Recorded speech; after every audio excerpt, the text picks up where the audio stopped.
20واں پارہ سورۃ القصص، آیت نمبر 14، رکوع نمبر 5۔ چوتھا رکوع ختم ہو چکا ہے، 5واں رکوع شروع ہو رہا ہے۔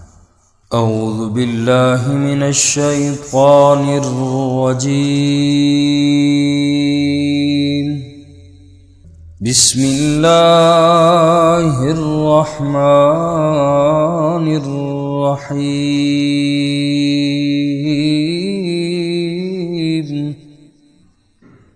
وَلَمَّا بَلَغَ أَشُدَّهُ،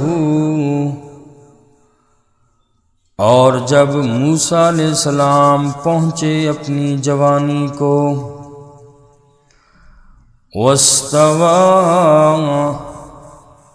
اور طاقتور ہوئے، آتَيْنَاهُ حُكْمًا وَعِلْمًا، ہم نے دی ان کو حکمت اور علم۔ وَكَذَلِكَ نَجْزِي الْمُحْسِنِينَ،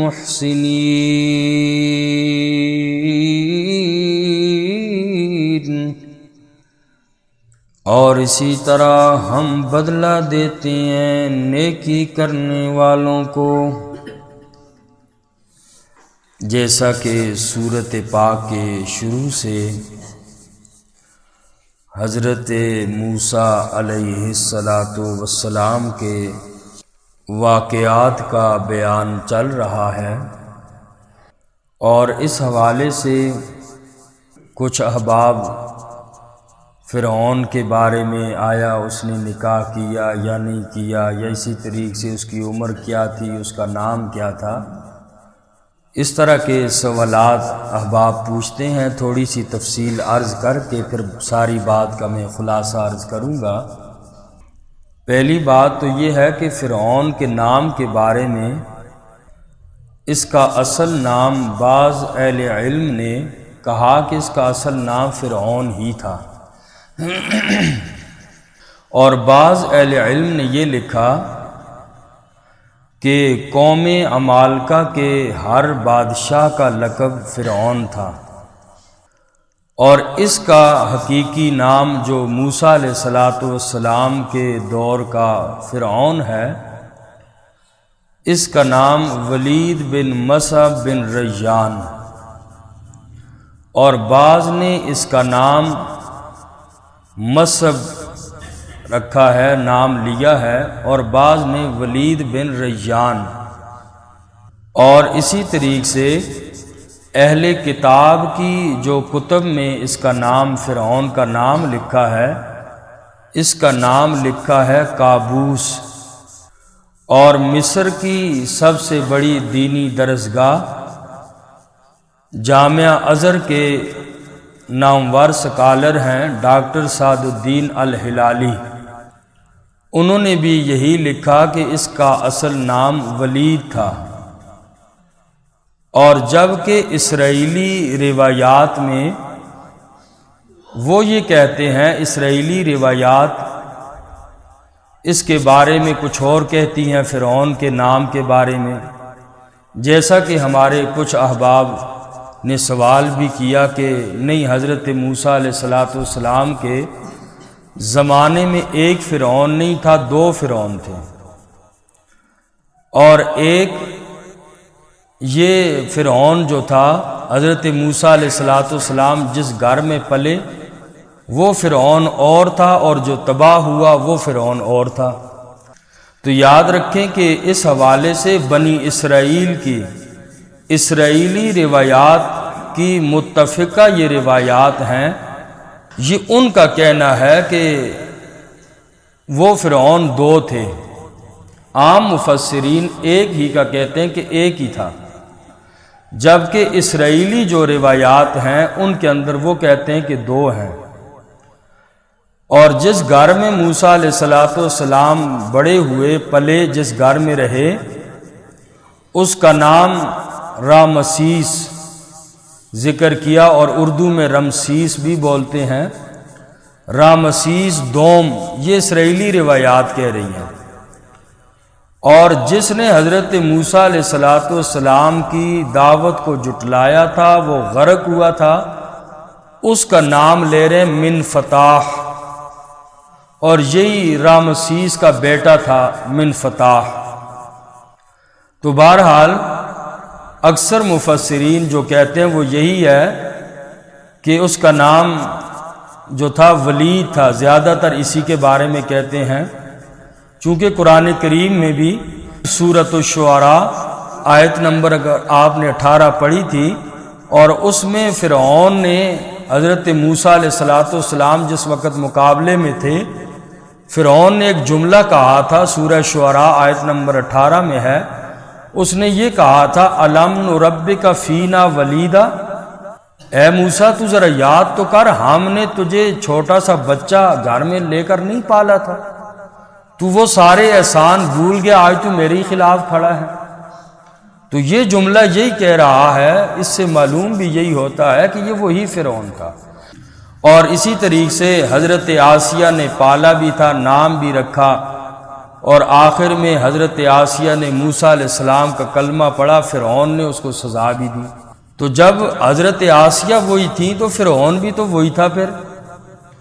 اور اسی طریقے سے اب بعض کتابوں کے اندر یہ بھی لکھا ہے کہ اس فرعون کی عمر 400 سال تھی، اور موسیٰ علیہ السلام کی عمر مبارک 120 سال تھی۔ اور اسی طریقے سے بائبل اور تلمود کے اندر یہ بات لکھی ہے کہ موسیٰ علیہ السلام کا نام فرعون کے گھر میں رکھا گیا، اور یہ حضرت آسیہ نے رکھا۔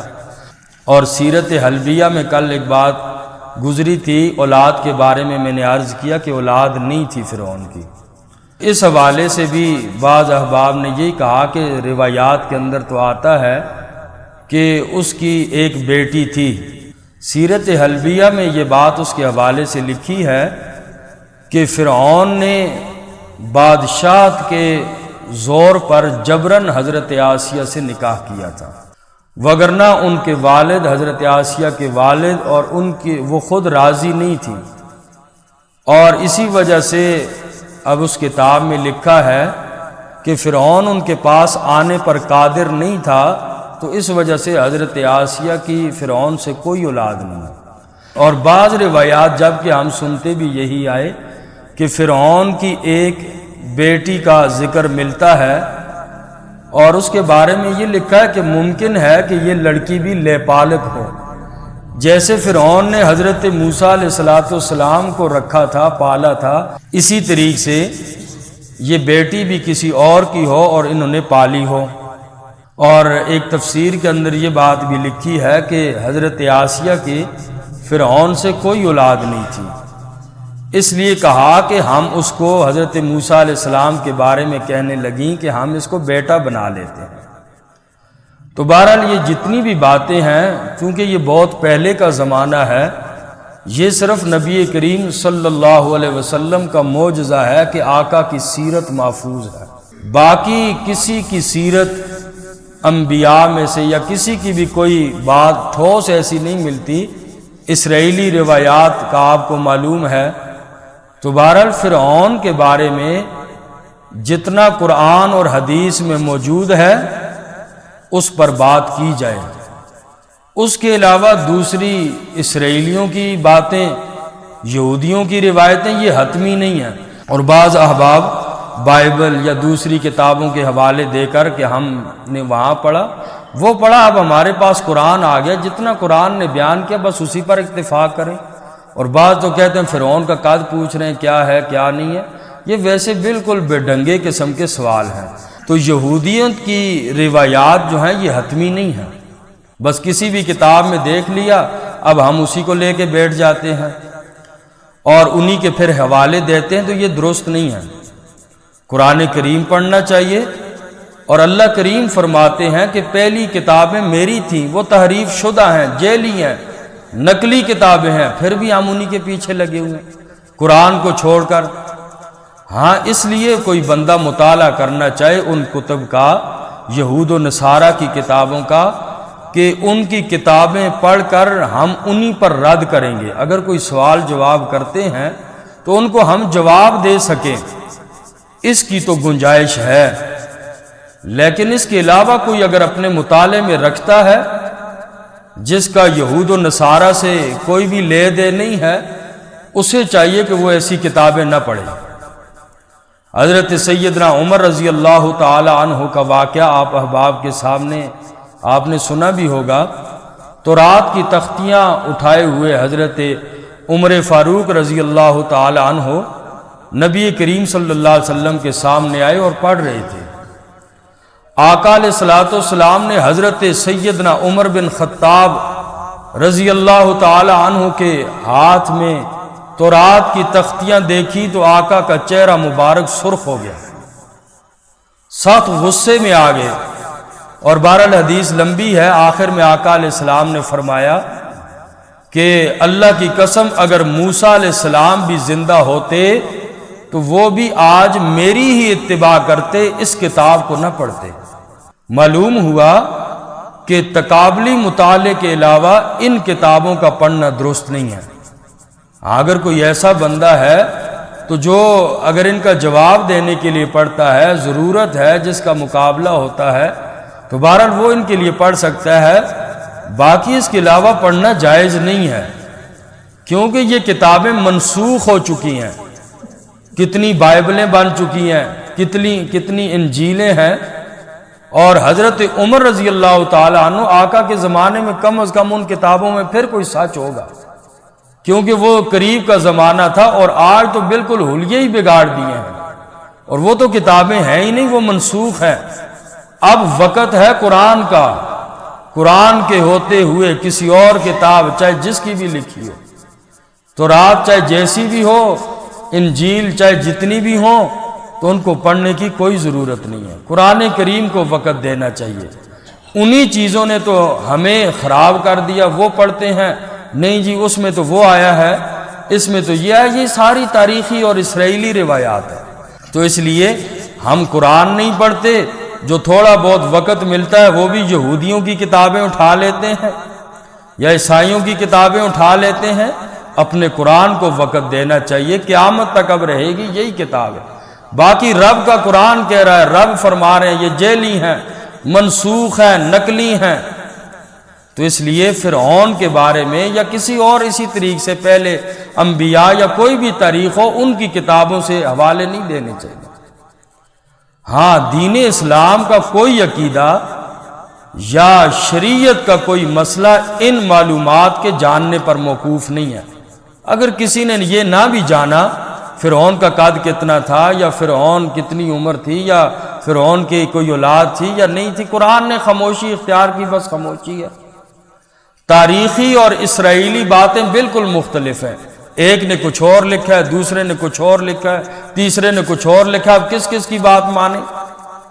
کسی مسلمان کو یہ بات زیبا نہیں دیتی کہ ایسی چیزوں میں بحث کر کے اپنے وقت کو ضائع کرے۔ ہاں، اصل یہ ہے ان چیزوں میں اللہ نے قرآن میں یہ کیوں بیان کیے، یہ واقعات کیوں بیان ہوئے، اصل یہ ہے کہ ان کے واقعات سے عبرت حاصل کی جائے، اور عبرت حاصل کر کے اپنے اللہ کو راضی کیا جائے۔ جس چیز کو قرآن کریم نے مبہم رکھا ہے، قرآن کریم نے نہیں بیان کیا، اس کو قریدنے کی کوئی ضرورت نہیں ہے۔ اور ابہموا ما ابہمہ اللہ، مبہم رکھو اس چیز کو جس کو اللہ نے چھپایا ہے، نہیں ظاہر کیا تو اس کے پیچھے لگنے کی کیا ضرورت ہے؟ فضولیات میں گھنٹوں ضائع کر دیتے ہیں، قرآن کو کتنا وقت دیتے ہیں۔ حتمی کتاب یہی قرآن، آپ سے ان کتابوں کے بارے میں کوئی نہیں پوچھو گی، کچھ بھی نہیں۔ ہم ذرا سوچیں، فضولیات میں کتنا وقت لگاتے ہیں، موبائل کو کتنا وقت دیتے ہیں، اور اللہ کے قرآن کو کتنا وقت دیتے ہیں۔ تو بہرحال یہ جتنی بھی معلوماتی باتیں ہیں، یہ بھی کوئی اتھینٹک اور ٹھوس بات نہیں ہے، اسرائیلی روایات ہیں، زیادہ سے زیادہ تاریخی روایات ہیں۔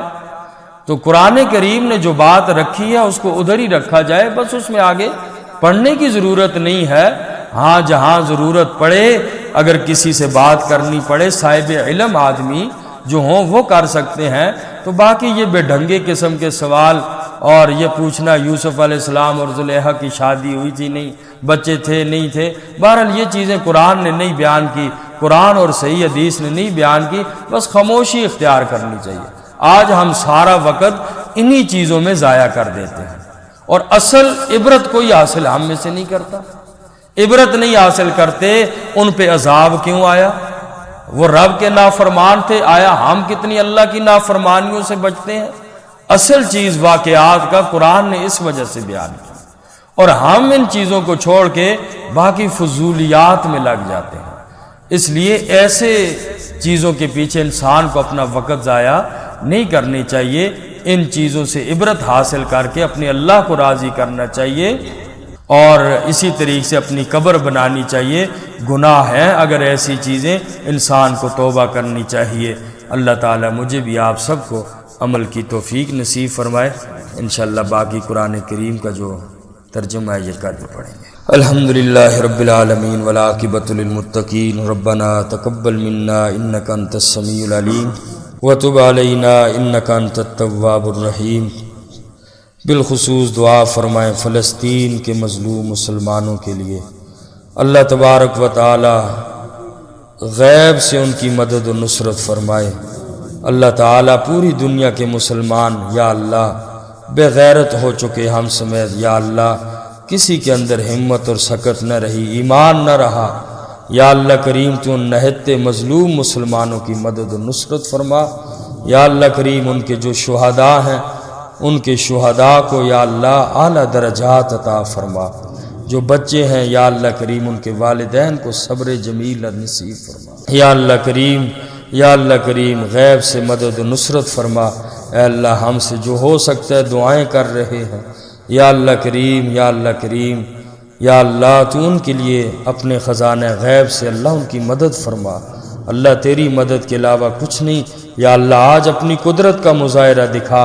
اے اللہ کریم کفر للکار رہا ہے، سارا کفر جمع ہے مسلمانوں کے خلاف، اے عزتوں والے اللہ، اے کریم اللہ تیری قدرت کاملہ آج بھی وہی ہے، یا اللہ کریم تو مسلمانوں کی مدد فرما۔ وصلی اللہ تعالی علی خیر خلقہ محمد و آلہ و صحبہ۔